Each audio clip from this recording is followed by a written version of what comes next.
जी देखिए, वहाँ पे टोले में जो हमारा स्कूल की स्थिति थी वो उस हिसाब से नहीं थी कि बच्चे वहाँ पे पढ़ाई कर सकें।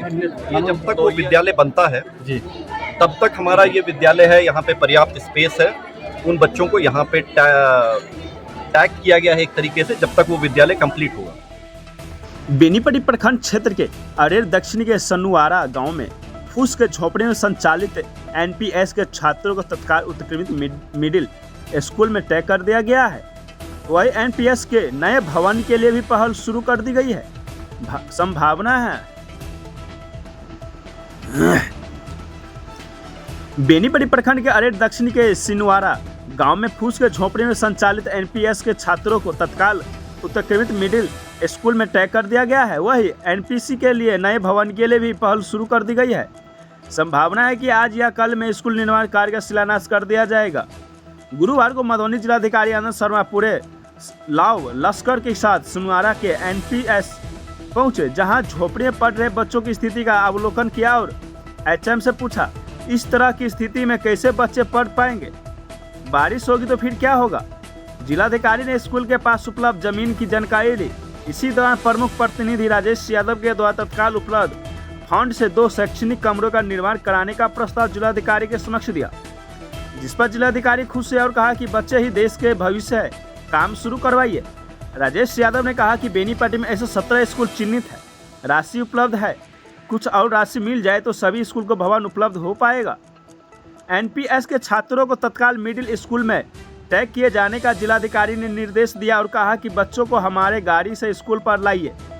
एचएम ने कुछ अभिभावकों के समस्याओं पर कहा तो जिलाधिकारियों ने छात्रों को गार्जियन से सकारात्मक बात की, जिसके बाद सभी बच्चों को प्रशासनिक गाड़ी से मिडिल स्कूल पर पहुंचाया गया, जबकि जिलाधिकारी समेत तमाम पदाधिकारी कड़े धूप में पैदल मिडिल स्कूल तक पहुंचे। स्कूल पहुंचकर छात्रों से स्कूल के शैक्षणिक गतिविधियों की जानकारी ली, एमडीएम को देखा, शिक्षकों से संसाधन के बाबत जानकारी ली। स्कूल के बच्चों को शिफ्ट किया गया। इस दौरान जिलाधिकारी को ग्रामीणों ने स्कूल से संबंधित कई शिकायत की। आपको बता दें कि सोशल मीडिया पर सिनुआरा स्कूल का वीडियो वायरल हुआ था, जिसके बाद हरकत में आए प्रभारी बीओ मधुकर कुमार भी पहुंचे थे, जिसके बाद गुरुवार को सीधे डीएम पहुंच गए।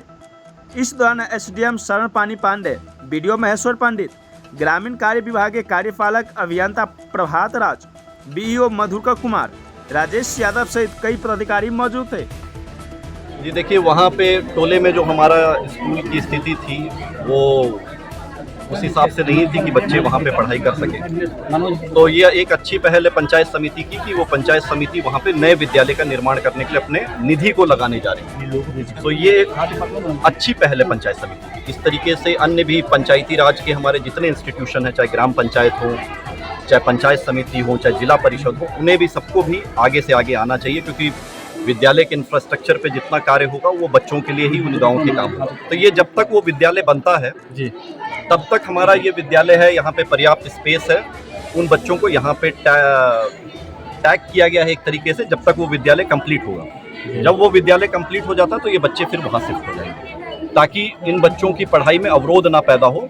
और यहाँ पे वेल प्रॉपर जो है इंफ्रास्ट्रक्चर है, छोटी मोटी जो कमियाँ उनको देखा गया, उन पर डायरेक्शन दिया गया, उसको भी इम्प्रूव करवाया जाएगा।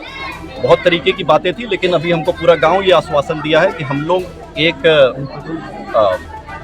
नंबर 1 प्रायोरिटी शिक्षा को देते हुए सबके अंदर ये चेतना भी जागृत हुई है कि हम अपने बच्चों को शिक्षा के प्रति नंबर 1 प्रायोरिटी रखते हुए हम लोग बाकी सारी चीज़ों को भूलते हुए या कोई भी और तरीके की अगर भ्रांति, उन सभी भ्रांतियों को दूर करते हुए हम लोग दोनों स्कूलों के बच्चों को एकदम परफेक्ट जो एटमॉस्फेयर होगा पढ़ाई का, उस एटमॉस्फेयर में पढ़ाने का प्रयास करेंगे। ये सारे यहाँ के ग्रामीणों ने भी हमें आश्वस्त किया है, जनप्रतिनिधियों ने भी आश्वस्त किया है, टीचर, प्रधानाध्यापक, और सबसे इम्पॉर्टेंट है कि हम 8वीं कक्षा के जो सीनियर मोस्ट क्लास के जो यहाँ बच्चे थे उनको ये जिम्मेदारी दी है। वो बच्चे एकदम ईमानदारी के साथ हमको ये बोले कि सर हम आपको आश्वस्त करते हैं कि जितने बच्चे यहाँ रहे हम एक परिवार के रूप में उन बच्चों को लेके यहाँ पे हम लोग पढ़ाएंगे। सर, जिले के अन्य प्रखंडों के एनपीएस में भी आधारभूत संरचना को लेकर के सवाल उठ रहा है, तस्वीरें आ रही हैं। अभी तो आपने इसका सोल्यूशन निकाल दिया है, लेकिन बाकी जगहों पर जहाँ पे भवन नहीं है उसमें क्या आप लोग तेजी लाने का कोशिश करेंगे? ऐसे पूरे जिला में 63 विद्यालयों की सूची हम शिक्षा विभाग को दिए हैं। 44 लाख रुपए की यूनिट प्राइसिंग के ऊपर इन विद्यालयों के ऊपर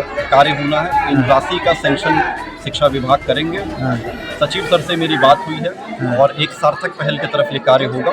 बहुत जल्दी जो है इन सभी प्रोजेक्ट्स को सैंक्शन मिलेगा। माननीय मुख्यमंत्री महोदय की भी अब ये टॉप मोस्ट प्रायोरिटी में से एक है कि पूरे बिहार के जो विद्यालय हैं उनकी आधारभूत संरचनाओं को और मजबूत किया जाए ताकि बच्चों के भविष्य के लिए हम लोग और अच्छे से कार्य कर सकें। तो पूरी तरीके से विभाग से लेके माननीय मुख्यमंत्री महोदय जी से लेके हम लोगों के पूरे प्रशासन की टीम पूरी तरीके से अब इस विषय के ऊपर प्रतिबद्ध है कि हम लोग इस चीज़ को और अच्छा कैसे इम्प्रूव करें और आने वाले समय में बहुत सार्थक पहल इस पर